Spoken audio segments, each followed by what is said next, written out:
Brut de décoffrage sur Logos FM avec Mathieu.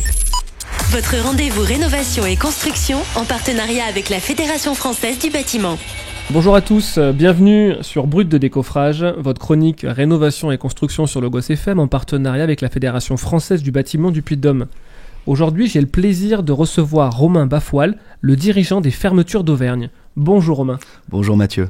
Comme j'aime le dire à chaque fois, la première question que je pose, c'est qui êtes-vous ? Alors je m'appelle Romain, j'ai 33 ans et je suis gérant de la société Les Fermetures d'Auvergne. C'est une société qu'on a créée en 2014 avec 2 associés. Nous sommes une TPE, une douzaine dans l'entreprise, et nous assurons la fourniture et la pose de menuiserie extérieure.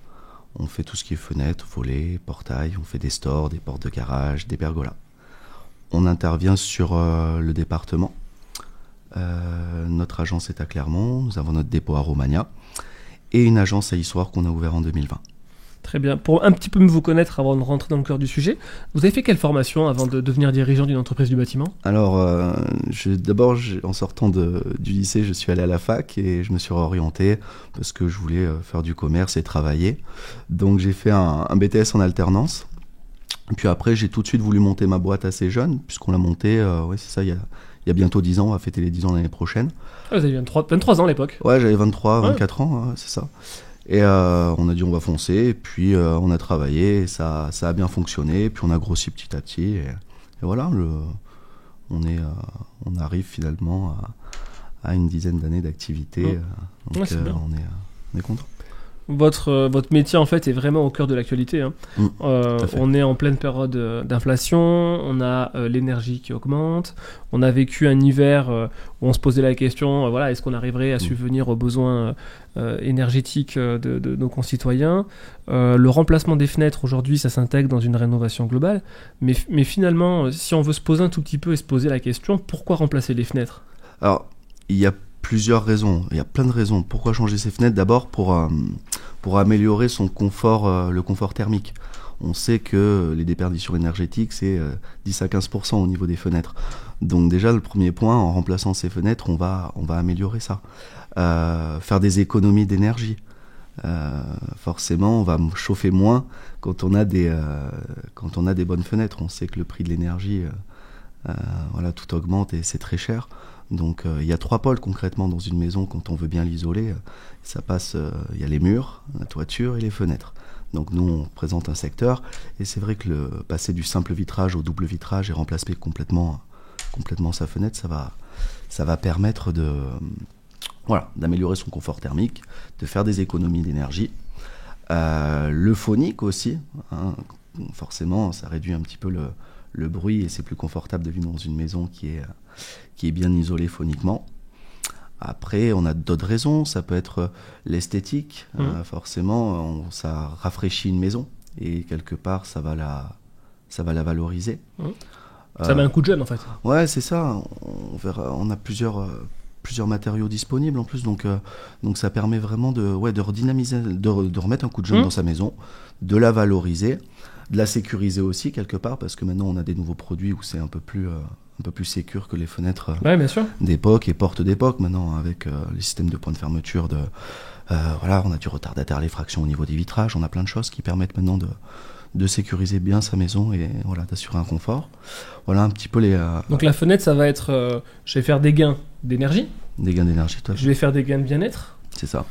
Des gains aussi de tranquillité, finalement, intellectuelle et morale. Si ma maison est un peu plus sécurisée, peut-être que ça peut, en complément d'autres éléments de sécurité, ça vient renforcer sa maison. Tout à l'heure, vous parliez de différents matériaux disponibles. Parce que c'est vrai que quand on a un intérieur qui a un style, on n'a pas forcément envie que nos fenêtres viennent tacher par rapport au style de son intérieur. Vous êtes capable aujourd'hui de répondre en fait à cette demande ? Tout à fait, on arrive à s'adapter en fait à notre clientèle, c'est essentiellement du particulier. Okay. Donc on va faire beaucoup de sur-mesure. Donc on est capable de s'adapter aux différentes maisons, aux différents budgets aussi. Donc on va travailler avec 4 matériaux. On a d'abord le PVC. Où le PVC, c'est le meilleur, on va dire, rapport, j'aime pas ce mot, mais rapport qualité-prix, c'est le tarif, c'est le plus attractif. Après, le PVC maintenant est très joli parce on a des bons fabricants de menuiserie PVC en France et on peut retrouver un style un petit peu ancien sur du PVC, on peut rajouter des petits bois, on peut faire plein de choses, donc c'est plus le PVC d'il y a 30 ans. Donc d'abord il y a le PVC, on a l'aluminium, quand les gens veulent moderniser leur maison. Ok. L'aluminium, c'est des montants qui sont très très fins, même que ce soit le PVC ou l'alu, on a de la couleur aussi de disponible, donc l'alu, on va jouer vraiment sur le côté esthétique et un apport en luminosité, en clarté. Et le bois, ça existe toujours ? Ouais, le bois, ça existe toujours. On a, d'ailleurs, c'est surprenant, on en discute avec mes associés, on refait de plus en plus de bois. Ok. Alors, il y a des endroits où on est obligé de faire du bois parce que c'est des zones qui sont classées. ABF, c'est ça ? Ouais, c'est ça. En France, ouais. C'est exactement ça. Donc, on est obligé de partir sur du bois. Et on rénove aussi de plus en plus de bâtiments, des bâtiments anciens où les gens souhaitent garder le charme du bois. On est capable de travailler sur du bois sans entretien aussi. On a des peintures spécifiques maintenant sur le bois. On sait faire des menuiseries en chêne. On a différents types de fermetures aussi sur le bois. Les anciennes fenêtres à gueule de loup. Voilà, on sait à peu près tout faire. C'est quoi une fenêtre à gueule de loup ? C'est un système de fermeture, tu sais, à l'ancienne qui s'emboîte l'une contre l'autre. Parce que ça se fait exclusivement sur le bois. Ça, c'est très spécifique, mais on sait encore le faire. Voilà, c'est intéressant. Et justement, il y a peut-être des auditeurs qui ont dit « Ah, mais c'est les mêmes fenêtres que j'ai chez moi, justement !» Et est-ce que les particuliers ont accès à des aides aujourd'hui pour changer leurs fenêtres ? Oui, tout à fait. Il faut se rendre sur le site du gouvernement. Ok. MaPrimeRénov', j'imagine ? Il y a MaPrimeRénov', voilà. Alors, c'est sans condition de revenus, mais par contre, les revenus sont pris en compte. Justement, son plafond de revenus est pris en compte. Il y a différentes catégories de MaPrimeRénov' qui permettent de voir les revenus. Il y a plusieurs codes couleurs et puis il y a un montant alloué en fonction des revenus par fenêtre. Après, c'est cumulable avec le certificat d'économie d'énergie. Les CE. Voilà, ça c'est les fournisseurs d'énergie qui participent à l'amélioration énergétique des bâtiments. Ensuite, on a l'éco-prêt à taux zéro. Ça c'est pareil, c'est pour les propriétaires ou propriétaires bailleurs. Donc il faut voir avec sa banque pour pouvoir en bénéficier. Ensuite, il y a la TVA réduite qui est à 5,5% sur la partie fenêtre. Et enfin, il faut regarder après avec d'autres organismes. Je crois qu'il y a l'ANA, il y a Action Logement. Alors là, c'est plus pour une rénovation, dans le cadre d'une rénovation, je crois, un peu plus globale, pour vraiment des maisons passoires thermiques où il faut tout rénover. C'est vrai qu'un particulier aujourd'hui peut prendre contact avec le dispositif Rénovaction de la métropole et du département, et ça permettra de leur donner toutes les réponses et les questions directement via des conseillers techniques que j'invite chacun à prendre contact. Moi j'ai un problème, j'ai toujours mon téléphone dans la main. Il sonne constamment, etc. Est-ce que les produits que vous vendez aujourd'hui, est-ce que je peux les gérer avec mon téléphone ? J'entends beaucoup parler de domotique. Ouais, la domotique, c'est la maison connectée. Ouais. Maintenant, tout le monde, les gens commencent à s'adapter et à se moderniser. Et oui, on peut, avec le smartphone, connecter, par exemple, les volets roulants. Vous avez des volets roulants chez vous. Vous voulez à distance fermer, ouvrir. Okay. Vous pouvez le faire. Les moteurs de portail, de portes de garage, les stores extérieurs, on peut le faire aussi. Maintenant avec la domotique, on peut contrôler aussi son système de chauffage, on peut tout faire. Et nous, sur notre lot menuiserie, on va pouvoir connecter avec une application tous les systèmes motorisés.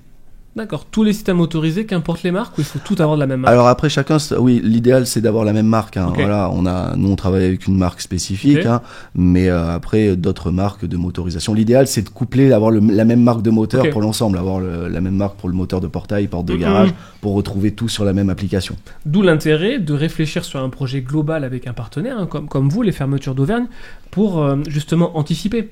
Parce que ça serait, même si des fois on va phaser les phases de rénovation de sa maison sur plusieurs années, il est important de garder ce lien ce lien avec l'entreprise et se dire que peut-être la première année je fais mon portail, la deuxième année je ferai mes volets, etc.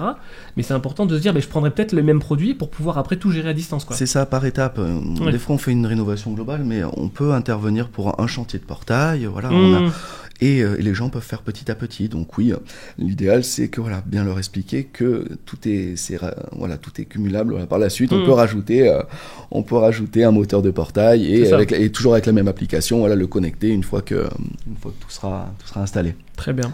Donc si je peux résumer un peu notre entretien, aujourd'hui la rénovation globale de sa maison, c'est au cœur des sujets et on ne peut pas mettre de côté le changement de ses fenêtres. Non, voilà, ça rentre, c'est très important parce que quand on veut valoriser sa maison, l'améliorer thermiquement, voilà, on est obligé de faire des travaux. Une maison doit être entretenue. Donc, effectivement, le lot fenêtre va représenter vraiment une part importante du projet rénovation. Et des gains qu'on peut obtenir. Voilà, en complément, voilà, d'autres travaux. Très bien. Bon, je vous remercie Romain, c'était Brut de décoffrage sur Logos FM. Merci Mathieu. À très bientôt à tous, prenez soin de vous et n'oubliez pas de nous retrouver sur les réseaux sociaux et sur notre site internet. Belle journée, prenez soin de vous.